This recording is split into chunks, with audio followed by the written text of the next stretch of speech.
In today's show, I'm looking at players who might be buy lows or players that might be sell highs. I'm also looking at Michael Bolton. Thanks, Josh. It's Michael Bolton here, and it's time for another episode of the Locked On Fantasy Basketball Podcast. Let's get to it. Let's get to it, indeed. You are Locked On Fantasy Basketball, your daily fantasy basketball podcast, part of the Locked On Podcast Network.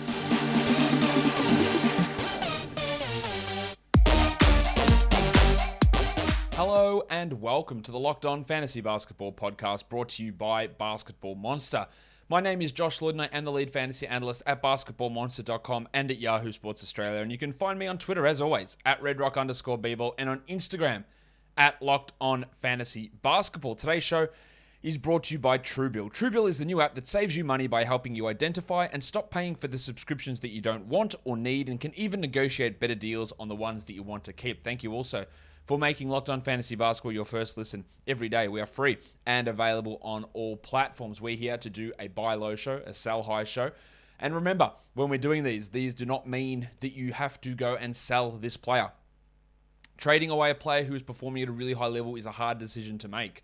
And it goes against everything we're sort of, not that we're taught, but everything we think of. Man, this guy's killing it. I must get rid of him. Like, it's the opposite of what you think you should do. But when I'm saying that if a player is a sell high, it means I do not think that they will continue to perform at this level. It does not mean I do not think that they'll continue to be a good player. It means that I don't think they'll continue to perform at this level. So if you're going to trade them away for a player who might produce that value for a longer period of time, then you do it. Otherwise, you just hold on and enjoy it. It's not saying that they won't be good. It's just that I don't think they keep this level up. And I'll try and provide examples of why I don't think that'll keep up. Or on the other side, why I think that person won't continue to be as shit as they've been. And how they'll continue to improve that. And buying that guy at that sort of a low price is the way to go. That's what we're talking about. That's what we're doing. Let's crack in right now. Because I'm sure you're going to hate this one. But I reckon you've got to sell high on Scottie Barnes. Simple as this, right? Scottie Barnes, over the last 2 weeks, is the 22nd ranked player. He's the 29th ranked player in a points league. Do I think Scottie Barnes is a must-roster player? Absolutely. Do I think that he can be a top 60 guy this year? Yeah, possible. Absolutely. Of course he can do that. Do I think he's going to be a top 25 guy? No, I don't. Not even close to it. He is producing at a really, really high level. He's 66th for this season. He can probably be better than that. He can be a top 60 guy. That's a possibility. But I do not think that he will play 39 minutes a night, which he has done over the last 5 games. I don't think he'll average 2 blocks per game. I also don't think he'll shoot 36% on his threes from 4.4 attempts per game. Now, he might do that. I think it's more likely to be 34%, which that doesn't seem like much. But remember, 3-point percentage is the biggest categorical influencer in fantasy basketball for a category that doesn't count in most leagues. It impacts 3 separate categories. So you drop 2 percentage points, it impacts 3 categories. That is why it's so important to track. With Barnes there, look, the usage will probably drop as well for him. His usage over the last 2 weeks, Scotland, is sitting at 16%. And that's not high, but I think it's more like maybe 14%, maybe 15%. Because there is no OG Anunoby, there is no Kem Birch, and now the big sneeze Precious Achiuwa is out. So everything is going through Siakam, it's going through Barnes, and it's going through Van Vliet, really, with a little bit of Gary Trent in there. But yeah, OG Anunoby is a 20-plus usage guy. Birch, he takes his shots. Precious misses his shots. Like, these guys are all going to get some minutes and shots. And then the block spiking as well. It just isn't likely to continue. Don't trade him away for a guy who's barely a top 50 player. Don't do that. Because Barnes might be a top 50 player. But if someone wants to panic on a underperforming top 25 guy, you sell off. Simple as that. And no, this doesn't apply to dynasty leagues. There is a chance Scottie Barnes can be a top 30 future dynasty player. It's possible. All right? This is not for dynasty leagues. But if you get that offer, I think you have to trade. There was stretches when those guys were healthy where Barnes wasn't top 100. He was like 120th for a 2-week period. Things can vary very wildly. Wild variations can happen. And that takes me on to talk about Punch Bob Shitbloke. Bobby Portis. 39th ranked player over the last 2 weeks, 40th in points leagues. He was traded recently straight up for Julius Randle. Now, I don't think Brook Lopez is coming back this season. Or if he does, it's not until March or April. So while I have thought of Portis as a sell high guy when I didn't know that Lopez was going to be out for this long, this is a little bit of a different scenario. Portis is the 46th ranked player this season. Really good numbers there. I think in that 45 to 60 range is probably about right. Maybe not 45. Probably 50 to 70 is probably about right for him. He is at the moment, he's only playing 30 minutes a night, which is a little bit of a red flag to me, considering there is no other backup center. DeMarcus Cousins does not count. So only getting 30 minutes a night. He's averaging 16 and 11. He's not doing this on outsized shooting percentages, which has been his calling card all of last year. What he's currently doing, which is not something he's known for, is generating big defensive stats. So previously, he hit like 46% of his threes. And you go, well, that's keeping him up. Now, that's dropped back to normal, and now he's getting 1.6 steals and 1.3 blocks. Bobby Portis is like a 0.7 steals, 0.7 blocks sort of a player. He's not this level. They are big defensive numbers. That is not who Bobby Portis is. All right, so when it gets to a stretch where the shooting stays at average instead of I'm Steph Curry in a big man's body, and then the defensive stats go from being Matisse Thybulle back to actually Bobby Portis, then you're going to run into some real problems. This is a dude who just doesn't generate defensive stats like this at all. Last year, he averaged 0.4 blocks per game and 0.8 steals. Granted, in 21 minutes, and we're expecting him to play 30 minutes, and maybe he averages 1 steal, 1 block. But 1 steal, 1 block is very different from 1.6 steals and 1.3 blocks. Doesn't seem like much. Those blocks, it's a 33% increase. Right? Those steals, it's a 60% increase. Drop them down, and you drop 30 spots, 40 spots really quickly. And that is why I think that Punch Bob should be considered a sell high player. What isn't sell high, though, is TrueBill. Because TrueBill's new. Like, it's the new app that you're going to need. Because we all know that during the pandemic, you, your family, little Bobby, they signed up for subscriptions that maybe you don't want anymore. You just forgot about it. You go, I'll do this because I'm stuck at home. What else am I going to do apart from watching two crazy people from Florida and Oklahoma fight over tigers? Like, what else am I going to do? But now TrueBill's here to help you get that money back, help you identify and stop paying for the subscriptions that you don't need, want, or simply forgot about. Because companies make subscriptions hard to cancel, TrueBill makes it incredibly simple. Just link your accounts and TrueBill will cancel your unwanted subscriptions in one tap. And your TrueBill concierge is there when you need them to cancel unwanted subscriptions, so you don't have to. Whenever I hear concierge, for some reason I just think of Home Alone 2. Maybe it's because I've just finished watching the Succession finale and the Culkin tie-in. Maybe that's what it is. Anyway, don't fall for subscription scams. Start canceling today at truebill.com/lockedonnba. Go right now, truebill.com/lockedonnba. It could save you thousands a year. truebill.com/lockedonnba. The next guy. He's done. He's good. He is good. Like, he is really, really good, Donovan Mitchell. No one is denying that. He is on track for his best ever fantasy season. But over the last 2 weeks, the Don is the 7th ranked player in category leagues. He's 19th in points leagues. Is that real? I don't believe it is. I do not believe we should look at Donovan Mitchell as a top 10 player this year. Now, in the past, I have said that there is a clear pathway for Donovan Mitchell to become a consistent top 10 player. He needs to do a few things to get there. And to be honest, like, he's the 13th ranked player this season. That's obviously really, really good.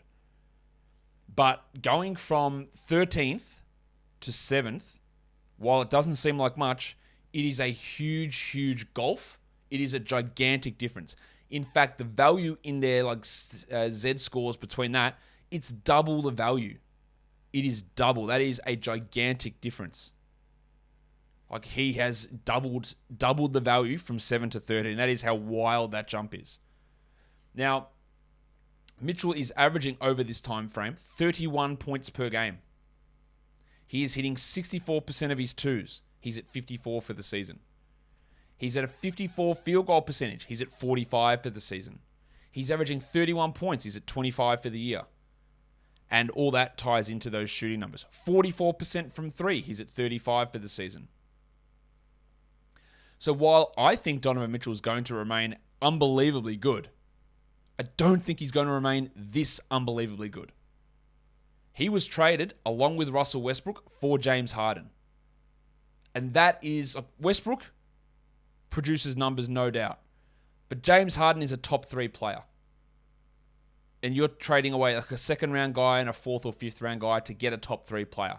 That is what I mean by a sell high. Trading Donovan Mitchell to get Domantas Sabonis, to get Trae Young, to get Jason Tatum is not a sell high. Trading him, along with a 5th or 6th round guy to get Jokic, to get Curry, to get Harden, to get Durant, that is a sell high. So you use Mitchell as more of it's going to be hard to pull off any sort of 1-for-1, but using him with another lower guy to go into the absolute upper echelons, I think is what you do. Because there are those 3 things there, especially the 2 percentage numbers, the 64 from 2, the 54 overall, they come back to 47 and 58, and the 3-pointers come back to 38, and instead of 31 points, the average is 27.5. Still great. It drops you 10 spots probably. And that goes from back to being a really solid second-round player as opposed to an elite first-rounder. And we know the difference between a second-rounder and a top-end first-rounder is pretty large. And I don't view Mitchell as that top-end first-round player at this point. Franz Wagner, second rookie on this list. He's the 47th ranked player in category leagues. He's 57th in points leagues. He was struggling for a little bit of time there.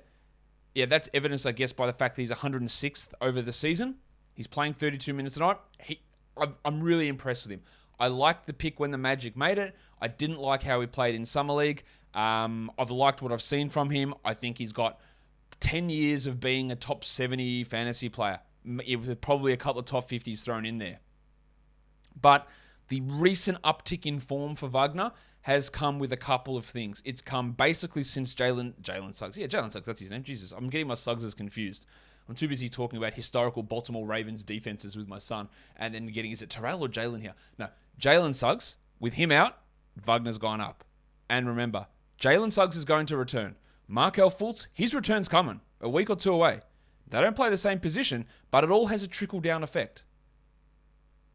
The theory, the idea, the abstract form that is Jonathan Isaac, we assume that he is going to apparate at some point and return to action. We don't know when. All of this has an impact on Wagner. And whether that's Fultz taking 1 minute away, and Suggs taking 1 minute away, and Isaac taking 2 minutes away, and all of them taking 1.5 shots away from Wagner. When 3 guys come back, that all adds up a lot. And then you tie that in with the fact that he's playing 34 minutes a night at the moment. He's hitting 50% of his threes over the last 2 weeks, and he's averaging 4.3 assists to go with the 19 points he's averaging. Like, there's going to be hits there. And that 19 points becomes 14 points. And the 52% becomes 48%. And the 4.3 assists becomes 3.4 assists. Still solid, but they just chip away. And then I look at him as like maybe his 90th best case rest of season. Best case, probably more in the 100, 120 type range. He was traded straight up from Mikal Bridges. Love that deal. I like Wagner a lot. I like that deal quite a bit. Kelly Oubre. This one's an obvious one, I think. Doesn't mean you can't pull it off, but you've got to be more realistic with this one. It's an obvious one. Oubre. When you go to look at the rankings, he sticks out like dog's balls. He's the 21st ranked player over the last 2 weeks, 22nd in points leagues. But that doesn't mean you can't pull off good trades. He was traded in the last 24 hours with Reggie Jackson for Cade Cunningham, the sly hog himself. My name is Richie Cunningham. Over the last 2 weeks, Cunningham is the 14th ranked player. And now he gets to play without Jeremy Grant. To me, that is ridiculous. Like, I don't think that Oubre is going to be a top 100 player this year. But someone has really sold high on this hot streak. People love him. He's sexy. He's got great hair. He does get hot. And he is doing that thing which is super important in a sell high. When you get that elevated opportunity where your usage goes up, where your minutes go up, and then you combine that with insane shooting, it makes everything look great. So he is playing 38 minutes a night because Rozier and Ball and McDaniels and Washington and all those guys are out. So he is carrying this offense really along with Miles Bridges. So when you've got that increased opportunity and then you're adding to that and shooting 64% on your twos and 52% from the field, and I think he's hitting 43% from three. When you combine increased efficiency with increased usage and increased minutes, it makes you look stellar, makes you look sparkling. Like, you can get a situation where you get more minutes and get more shots and your percentage drops down and you look all right. But he's doing the double whammy here, which really elevates that value. If I could get any top 75 player back for Oubre, I'd do it. Honestly, if I could, even with this hot streak, he's not a top 100 player this year. If I could get a top 90 player back for Oubre, I would do it. I think that once these guys come back, he's not playing 38 a night. It's almost impossible for him to play that much. Just think, Ball, Bridges, Rozier, there's someone else that I'm missing, Hayward, Washington, Plumlee. When all those guys come back, try and find 33 minutes for Oubre on that team. It's almost impossible. Cody Martin's got to get minutes. Like, it's almost impossible to find that amount of playing time for him, let alone that efficiency, let alone that usage. Really, really hard. I think it's going to be a gigantic fall off for Kelly Oubre coming up in the next couple of weeks when those Hornets do get their players back. But the comfort of falling from such a height could be cushioned by wearing the ever-comfortable Stance socks. Got my Stance recently. Unbelievable stuff. Now, I am not a big sock person, but you know why? Because my feet get super uncomfortable wearing socks, but not with Stance. These are the comfort socks that I've been waiting for. Stance, not only are they comfortable, and they are, but the designs and the color and combinations on them are fantastic. Stance was founded in 2009. Stance Apparel represents a radical reinvention of socks, underwear, and active apparel with a sharp focus on comfort, quality, and creativity. Stance brings an atypical aesthetic alongside some of pop culture's hottest collaborators for the ultimate in style and self-expression, because everything you wear should be a direct extension of who you are and how you feel. I've got some Dennis Rodman ones. I've got some Golden State Warriors ones. Got some other just nice pattern ones. I've got Jimi Hendrix ones here with my partner. My son's got some Star Wars ones. He's got some running socks. They're amazing things. Absolutely great to wear. So Stance believes that the perfect fit matters more than fitting in. That those who feel good do good. Go see it for yourself. Register for an account at stance.com and get 15% off your first purchase using the promo code LOCKEDON at checkout to apply. Enjoy the color and the comfort of a life less ordinary with Stance. You listen to podcasts for the power of the inside track, also the dick jokes. You switch to Boost Mobile for the power of saving money, because with Boost, you get the power of a free 5G phone, so you can listen to the latest episodes and keep up with your favorite players and teams. The power of 3 unlimited data lines for $30 a month per line, so your family can share all of the insights. And the power of one of America's largest 5G networks, so you can do it all at the speed of 5G. With all that money you'll save and all that edge you'll gain, just how powerful will you become? Pretty powerful, I'm guessing. Switch to Boost Mobile and find out, and get a free Samsung Galaxy A32 5G when you switch to one of America's largest 5G networks. More power to save, Boost Mobile. Free phone limited to new customers and 1 per line. Additional restrictions apply. Offers and coverage not available everywhere or for all phones and networks. See boostmobile.com for details. Long show so far. Let's do some buy lows. Let's go to Bud Hield in Sacramento. I don't think that he's that good. I don't think that's a secret. I don't really view Buddy Hield as that good of a player. But I also think that he's better than this. He is only the 113th ranked player this year, doing it in 28 minutes a night. There's been some confusing changes to Alvin Gentry's rotations of late. I think he played 17 minutes straight in a game Hield the other day. What I'm looking at is going, well, over the last 6 games, he's played just 25 minutes per game. That's pretty low for Bud. 191st ranked player, 182 in points leagues. He has not been a particularly good shooter over the last couple of years, but that's mainly been from 2-point range. He's hitting 20% of his threes. Now, if there's one thing that Buddy Hield's good at, and there is literally one thing that Buddy Hield is good at, it is hitting threes. So him hitting 20.5% of his threes, that's going to correct. He's probably going to go on a streak where he hits 55% of them. He's at 31% from the field. And remember, 3-point percentage is the biggest indicator or the biggest contribution to rankings changes that there is. So he gets that up to 40, your points increase, your field goals percentage increase, and your 3-pointers made increased. And probably he plays more minutes if the shots go in. So he goes from 191st to 100th. Someone might drop him. Now, I don't think that Buddy Hield is a guaranteed must-roster 10-team league guy. I'll say that now. But if he's on a wire in a 12-team league, I'd probably take the flyer on him. I'd probably throw my worst player for a trade in him in a 14-team league. I do try and acquire him at a cheaper price because he is in a horrific slump at the moment. And it's not just him. The pencil, Harrison Barnes. Barnesy! Back from injury, it's been rough for Barnesy. 230th ranked player over the last 2 weeks, 170th in points leagues. Now, I put him here with the understanding that, yes, he is coming back from injury, but Harrison Barnes is not a player that has built up goodwill in the fantasy community where we go, I know Harrison Barnes is a legend and he's going to go back to being a top 40 player. He did it for 6 weeks to begin this season. That's not enough to convince me, really, or it shouldn't be enough to convince anyone that that is the player that he is.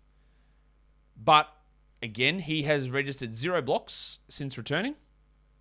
He's playing just 27 minutes a night, and he's shooting under 37% from the field. Absolute, not even red flags, it's a green flag where you go, holy shit, I know that's going to improve. It has to improve. There's no way it stays that bad. He's averaging 12 points per game. He's hitting only 77% from the line, which he's normally been really good at this year. He's had 2 steals in 3 games. Like, that's not enough. This is going to jump back up. Barnesy is the 61st ranked player this season. I think that's high. I don't think he's that.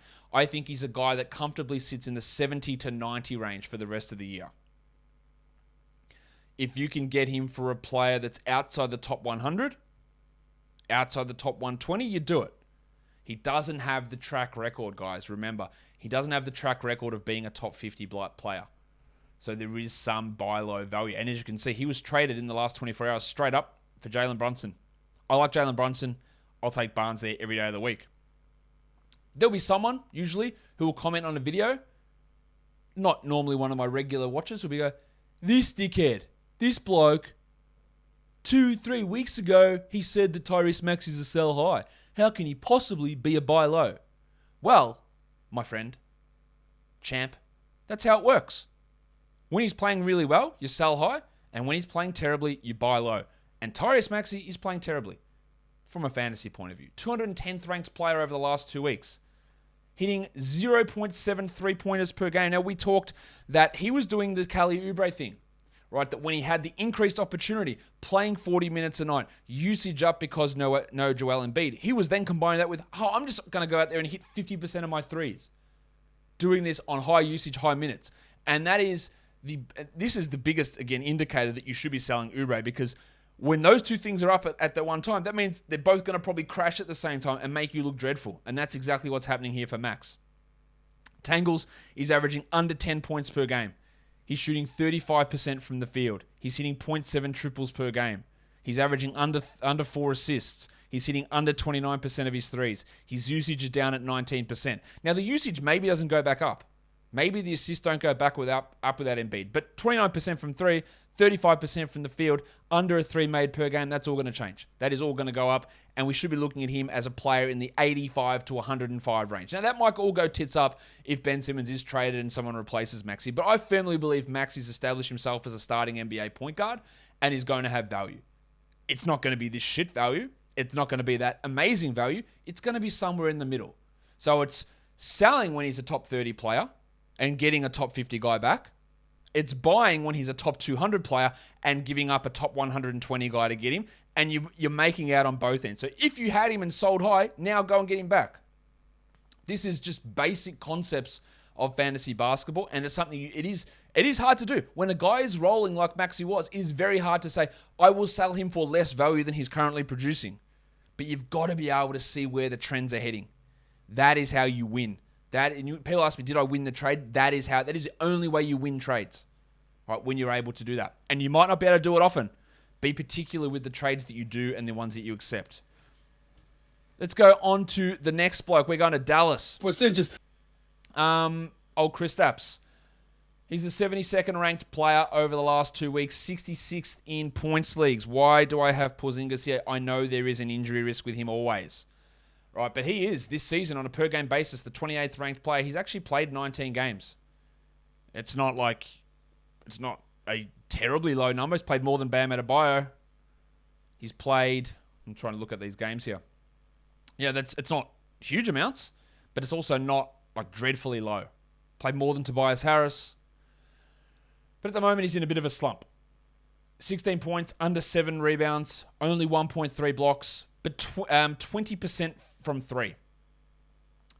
And I've referenced this bloke's name a ton. He was traded straight up for Kelly Oubre. That is an absolute steal. That is getting the double ender. The sell high, buy low. I could come back in 2 weeks' time and Porzingis' rankings is the same as what Oubre's is now, and Oubre's ranked 150th. Right, that can very easily change. That is the absolute double ender that you should always be aiming to achieve. And then lastly, Paulie George, who is slumping a little bit. Now, Paul George is a top 10 player this season. But, what is he, 9th for the year. He's 48th over the last 2 weeks, 25th in points leagues. He was traded straight up for Zach LaVine, who's currently out in COVID protocols. And the Bulls, next 2 games are postponed. But he was traded for Zach LaVine. So why is Paul George being viewed this way? Well, he's hitting under 40% from the field. He's hitting 22% from 3. He hasn't blocked a single shot in his last 4 games. He's also currently out with an elbow issue, which decreases value. People hate Paul George. They just hate him. Oh, he's so unreliable, man. He's always going to let you down in the playoffs, which is a verifiable lie, but people believe it. And you could always get that value back on Georgie. You don't trade a first-round guy. You don't trade a second-round guy for him. You try and trade a Zach LaVine player, who maybe, to be fair, is a second-round guy, back-end second-round player. But Paul George is a first-round guy.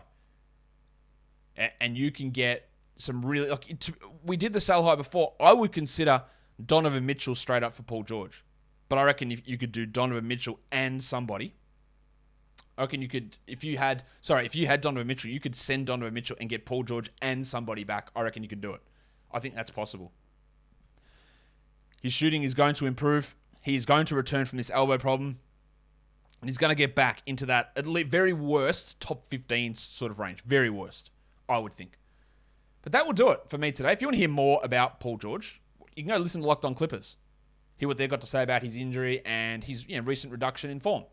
Also, check out Locked On Bulls for their take on the postponements of the games for Chicago. But also, follow me on Apple Podcasts, Google Podcasts, Stitcher, Spotify, and on the Odyssey app. If you're here on YouTube, give me a thumb up. Leave a comment down below. Tell me how much you hated these buy lows and sell highs. Which ones did you disagree with? Which ones did you agree with? Have you managed trades with any of these 10 players? Please let me know in the comments below, guys. We are done here. Thank you so much for listening, everyone. See ya.